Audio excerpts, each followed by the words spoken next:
তিন ধরনের মানুষের কপালে সবসময় দুঃখ লেগে থাকে। নাম্বার 1, যারা কোনোদিন নিজের হওয়া অন্যায়ের প্রতিবাদ করে না। নাম্বার 2, যারা অতিরিক্ত নম্র, ভদ্র এবং বিনয়ী। নাম্বার 3, যারা সব সময় অন্য কষ্ট পাবে ভেবে কখনো কাউকে নিজের কষ্টের কথা বলে না। সবাই ভালো ব্যবহারের যোগ্য হয় না। মাঝে মাঝে যে যেমন তার সাথে তেমন ব্যবহার করা উচিত। এটা অসভ্যতা নয়, প্রয়োজনীয়তা। সবাই বলে ভালোবাসা দিলে ভালোবাসা পাবে। সবাই বলে সম্মান দিলে সম্মান পাবে। আসলে এই কথাগুলো শুনতে ভালো লাগে, বাস্তবে ভালোবাসা দিলে সস্তা ভাবে, আর সম্মান দিলে বোকা ভাবে। সৎ লোকের দুটো জিনিসের সাথে লড়তে হয়, একটি হচ্ছে দারিদ্রতা আর অন্যটি হচ্ছে দুষ্ট লোকের চক্রান্ত।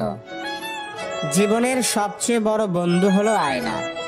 তুমি হাসলে সেও হাসবে, তুমি কাঁদলে সেও কাঁদবে, কিন্তু তুমি আঘাত করলে সে কখনোই আঘাত করবে না, বরং সে নিজেই ভেঙে যাবে। পৃথিবীতে সবচেয়ে বেশি ভয়ঙ্কর রোগের নাম হলো টেনশন, যা মানুষকে ধীরে ধীরে ধ্বংস আর মৃত্যুর দিকে নিয়ে যায়। দুই ধরনের মানুষের সংস্পর্শে যাওয়া ঠিক না। নাম্বার 1, স্বার্থপর মানুষ। নাম্বার 2, মিথ্যাবাদী মানুষ।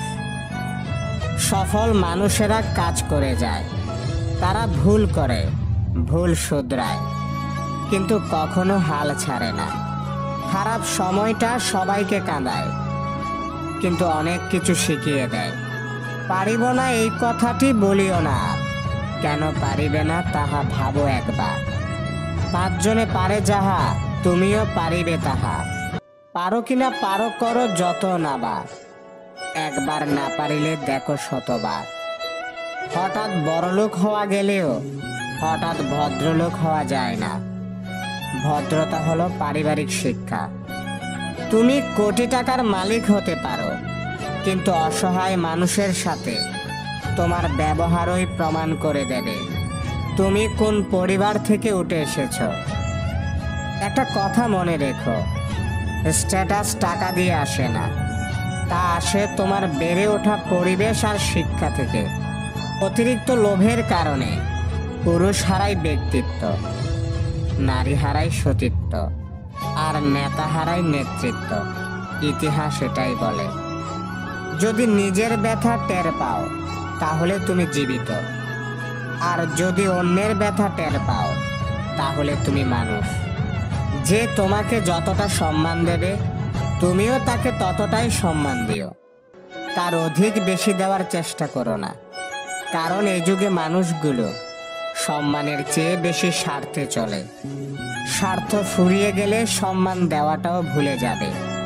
কারো খারাপ সময় এলে তাকে কখনো আঘাত করো না, পারলে সাহায্য করো, কারণ খারাপ সময় একদিন তোমারও আসতে পারে। অর্থের শূন্যতার চেয়ে প্রিয়জনের শূন্যতা মানুষকে বেশি কাঁদায়। সোনা রাখার জন্য লকার পাওয়া যায়, টাকা রাখার জন্য ব্যাংক পাওয়া যায়, কিন্তু এই জগতে কথা দিয়ে কথা রাখবে এমন মানুষ একটাও পাওয়া যায় না।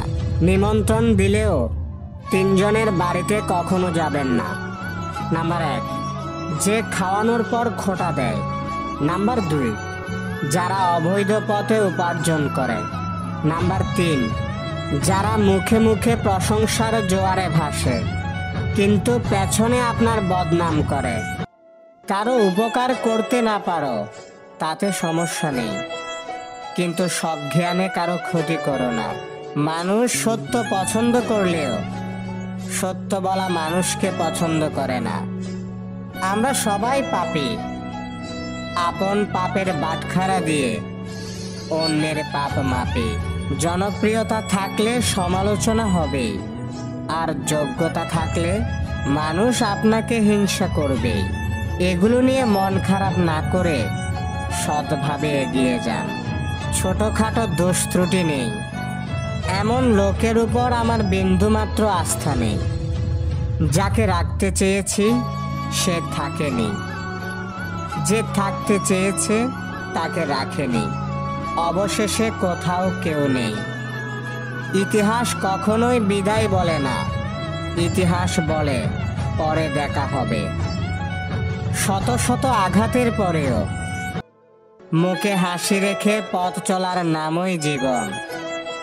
এই জীবনে আপনার কেবল মূর্খতা আর আত্মবিশ্বাস প্রয়োজন, সাফল্য আপনারই হবে। আফসোস তোমাকেই করতে হবে, হয়তো আমাকে হারানোর, নয়তো ঠকানোর। খাদ্যের অভাবে কখনো দুর্ভিক্ষ হয়নি, হয়েছে সুষম বন্টনের অভাবে। দয়া হলো এমন এক ভাষা যা বধির শুনতে পায় এবং অন্ধ দেখতে পায়। কাঁদতে হয় অন্ধকারে, হাসতে হয় আলোয়। অতীত মুছে ফেলার শ্রেষ্ঠ উপায় হচ্ছে স্থান পাল্টানো। অন্যকে খারাপ বলার আগে অন্তত একবার ভেবে দেখুন আপনি নিজে কতটা ভালো। দিনের আলোতে এমন কাজ করো না যা